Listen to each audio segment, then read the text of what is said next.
നിങ്ങൾ പ്രണയത്തിലോ അതോ പ്രണയം തകർന്ന ഒരു വ്യക്തിയോ ആണോ? പക്ഷെ നിങ്ങൾ ഉറങ്ങുമ്പോൾ പ്രണയിക്കുന്ന ആളെ സ്വപ്നത്തിൽ കാണുന്നു. നിങ്ങളുമായി വളരെ അടുത്തു നിൽക്കുന്ന ആളുകളെ സ്വപ്നത്തിൽ കാണുന്നതിൻ്റെ കാരണം എന്താകും?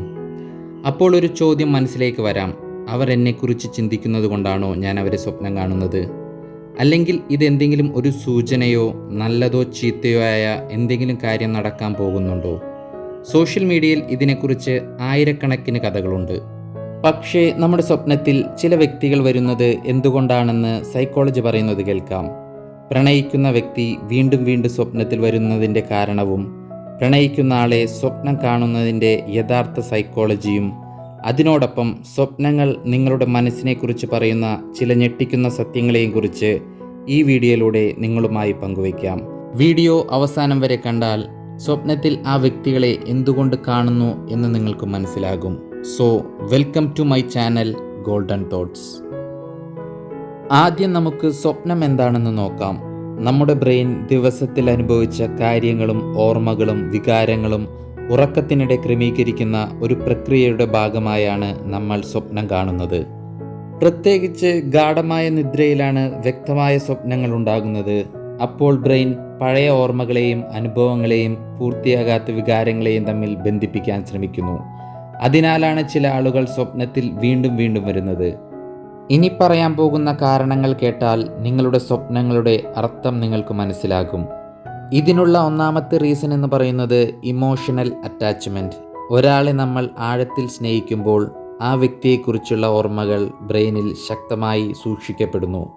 നിങ്ങൾ പിന്നീട് അവരെക്കുറിച്ച് ചിന്തിക്കുമ്പോൾ ഡോപ്പമിനും മറ്റു വികാരങ്ങളുമായി ബന്ധപ്പെട്ട മസ്തിഷ്ക പ്രവർത്തനങ്ങളും സജീവമാകും. അതുകൊണ്ടാണ് ആ വ്യക്തി സ്വപ്നത്തിൽ വരുന്നത്. ഇത് നിങ്ങളുടെ മനസ്സിൽ അവർക്ക് വലിയ സ്ഥാനം ഉണ്ടെന്നതിൻ്റെ സൂചനയാണ്. രണ്ടാമത്തെ റീസൺ എന്ന് പറയുന്നത് അൺഫിനിഷ്ഡ് ഇമോഷൻസ്. ചില പ്രണയങ്ങൾ വിജയിക്കാറില്ല. പറയാൻ ബാക്കി വെച്ച വാക്കുകൾ, ചോദിക്കാൻ കഴിയാതെ പോയ ചോദ്യങ്ങൾ, പറയാൻ പറ്റാതെ പോയ പ്രണയങ്ങൾ, ലഭിക്കാത്ത മറുപടികൾ, ഇതെല്ലാം തലച്ചോർ ഒരു അപൂർണമായ അനുഭവമായി സൂക്ഷിക്കും. അതുകൊണ്ടാണ് വർഷങ്ങൾ കഴിഞ്ഞിട്ടും ചിലർ സ്വപ്നത്തിൽ വരുന്നതിൻ്റെ കാരണം. മനസ്സ് ആ കഥയ്ക്ക് ഒരു അവസാനം തേടുകയാണ്. വർഷങ്ങൾക്കിപ്പുറം അവരുടെ ഫോട്ടോ സോഷ്യൽ മീഡിയയിൽ കണ്ടോ, അവരെക്കുറിച്ച് ആരെങ്കിലും സംസാരിച്ചാലോ അത്രമാത്രം മതി. അവരുടെ ആ പഴയ ഓർമ്മകൾ നമ്മുടെ ഉള്ളിൽ സജീവമാകും. പിന്നീട് അവർ സ്വപ്നത്തിൽ വീണ്ടും വന്നേക്കാം. മൂന്നാമത്തെ റീസൺ എന്ന് പറയുന്നത് സ്ട്രെസ് ആൻഡ് ലോൺലിനെസ്. ഒറ്റപ്പെടൽ കൂടുമ്പോൾ മനസ്സ് സുരക്ഷിതമായ ഓർമ്മകളിലേക്ക് മടങ്ങാൻ ശ്രമിക്കും.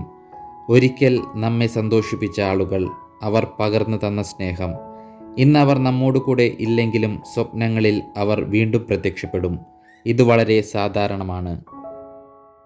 ഇപ്പോൾ പറയാൻ പോകുന്നത് പല യൂട്യൂബ് വീഡിയോകളും തെറ്റായി പറയുന്നൊരു കാര്യമാണ്. ഒരാളെ സ്വപ്നം കണ്ടതുകൊണ്ട് അവർ നിങ്ങളെക്കുറിച്ച് ചിന്തിക്കുന്നു എന്നതിനോ അവർ നിങ്ങളുടെ സോൾമേറ്റ് ആണെന്നതിനോ ഇനി പ്രപഞ്ചം നൽകുന്ന ഒരു മെസ്സേജ് ആണെന്നതിനോ ഒന്നും ശാസ്ത്രീയമായി സ്ഥിരീകരിക്കപ്പെട്ടിട്ടില്ല. പക്ഷേ സൈക്കോളജി പറയുന്നത് നിങ്ങളുടെ സ്വപ്നങ്ങൾ കൂടുതലായി നിങ്ങളുടെ മനസ്സിൻ്റെ പ്രവർത്തനങ്ങളെയാണ് പ്രതിഫലിക്കുന്നത്. ഇനി സ്വപ്നങ്ങൾ നിങ്ങളോട് പറയുന്ന യഥാർത്ഥ കാര്യമെന്നത്, ഒരേ വ്യക്തി വീണ്ടും വീണ്ടും സ്വപ്നത്തിൽ വരികയാണെങ്കിൽ സ്വയം ഈ ചോദ്യങ്ങൾ ചോദിക്കൂ. ഞാൻ ആ വ്യക്തിയെക്കുറിച്ച് ചിന്തിക്കുന്നുണ്ടോ?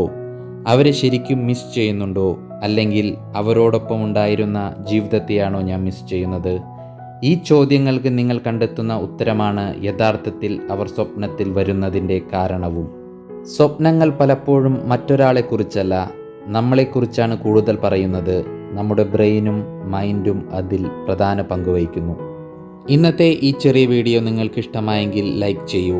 നിങ്ങളുടെ സ്വപ്നത്തിൽ നിങ്ങൾ സ്നേഹിക്കുന്നവർ വരുന്നുണ്ടെങ്കിൽ യെസ് എന്ന് കമൻറ്റ് ചെയ്യൂ. ചാനൽ സബ്സ്ക്രൈബ് ചെയ്യാനും മറക്കല്ലേ. അടുത്ത വീഡിയോയിൽ മറ്റൊരു രസകരമായ ലവ് ആൻഡ് സൈക്കോളജി വിഷയവുമായി വീണ്ടും കാണാം. വീഡിയോ കണ്ടതിന് നന്ദി. Thanks for watching. Have A good day.